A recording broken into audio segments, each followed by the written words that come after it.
Welcome to the Stoppage Time edition of the Pitch to Pro podcast. This is a highlight reel of some of the best moments from the show so far, and every other week we will be bringing you a special 5 to 7 minute segment featuring the best stories, tales, and moments of the podcast. Hey everybody, and welcome back to the Pitch to Pro podcast. I'm your host, Wes Harris, Managing Director for USL Arkansas, Northwest Arkansas's professional soccer club playing in the United Soccer League. Today we have a really special guest, USL Arkansas co-founder and sports industry extraordinaire, Mr. Warren Smith. Warren, thank you so much for being with us today. Cheers, my friend. Cheers, brother. Good to have you on the show. Warren, what are you drinking today? What's the beer choice here today? Well, it's still in the middle of the day, so a little athletic brewing company, a little non-alcoholic brew that I've come to love. So. Nice. How about you? I'm a little bit more aggressive, even though it's the middle of the day. It's 5 o'clock somewhere, in my opinion. So I've got a little Rendezvous Junction lager, a little local brew. That's where our supporters group will hang out. I guarantee that's probably going to be a good spot for them right down the street from the stadium, hey? So, well, hey, listen, I really appreciate you joining us today. You've got just an incredible background and track record in the sports industry and in our league.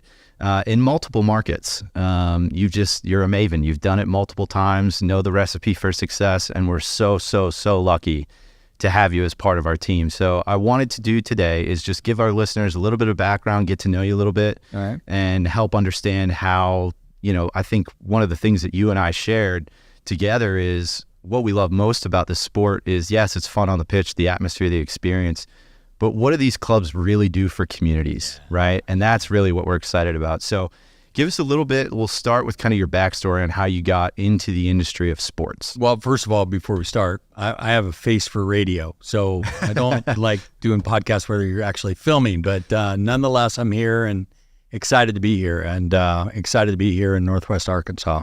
Yeah. I got into sports by accident. I had a very good friend of mine that was in professional sports, a minor league baseball team in Modesto, California. Tried to buy the Oakland A's and moved him to Sacramento. He's unsuccessful. Ended up moving to Pittsburgh, bought the Pittsburgh Pirates, and built PNC Ballpark. His name was Kevin McClatchy, just a great man.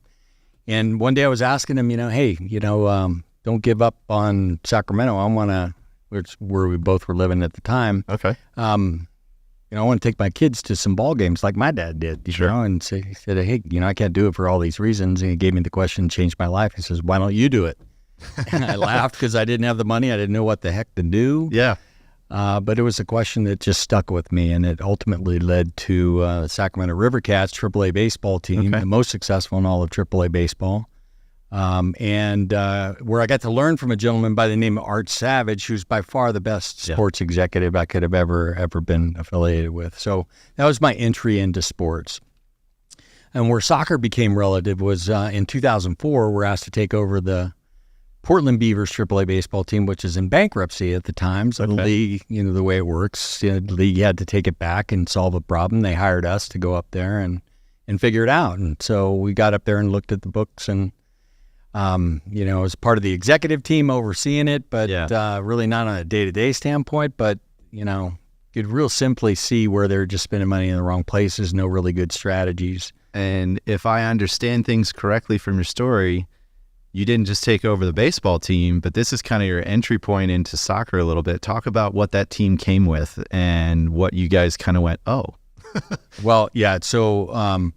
Again, it was the River Cats that took it over. It wasn't Warren Smith. I was sure. Part of the organization. And but it came with a little team called the Portland Timbers. Just a little team. Yep. Reminder, this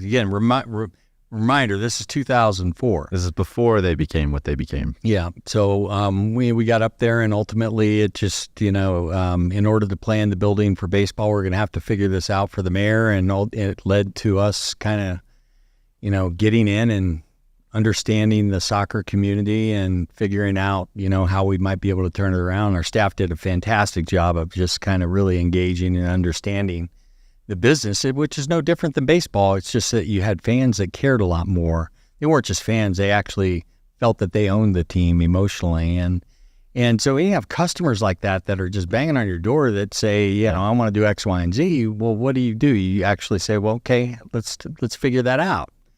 And that just led to us being able to turn that around and sold both teams to Merritt Paulson in 2007. He said he wanted to get to Major League Soccer. We thought he was crazy. Yeah. He bought in, for a little bit of money back then, and now the franchise is, one of the most valuable franchises in the league. It's been sold out almost from its inception. They're one of the absolute best in terms of attendance on both the men's and the women's side. The Portland Thorns that also play in that building too. The soccer community up there is just fantastic, and you got to experience that firsthand, and kind of gave you a taste of what the sport can do, and the relationship with the soccer fan base and the community, right? Yeah, the key component, I mean, to Merritt's credit and the team there, many of the employees that we had stayed there, and he just did a great job of kind of amplifying that, Yeah. And ultimately getting the people to really feel that they own that team. But we at least laid the groundwork, and we were able to turn the attendance around and ultimately make the economics work. And wow, I mean, what a great example, right? And keep in mind that this is a USL team at the time. Well, it might have been NASL at the time, but it went through the transition to USL. That's kind of where I came in love with the not necessarily the sport, but the relationship between the fans and the brand. Which is why I love what I do. Yeah. And you, just to build on that funny story background, you did have one game where you played soccer. Yeah. Talk about that for just 2 seconds as a quick aside. 1977, 14 years old. Maybe I was 15. I don't know. I'm chasing some girl. She convinces me that I should play soccer. Yeah. So I'm playing American football, right? Yeah. I'm going to, be on the varsity team as a sophomore, and I decide not to play. So the coaches didn't like me too much, but decided to play soccer. Yeah. First game of the season, first touch, first minute. The ball comes to me, right? Yeah. And this little kid slides into me, snaps my leg. So I hated the sport, man.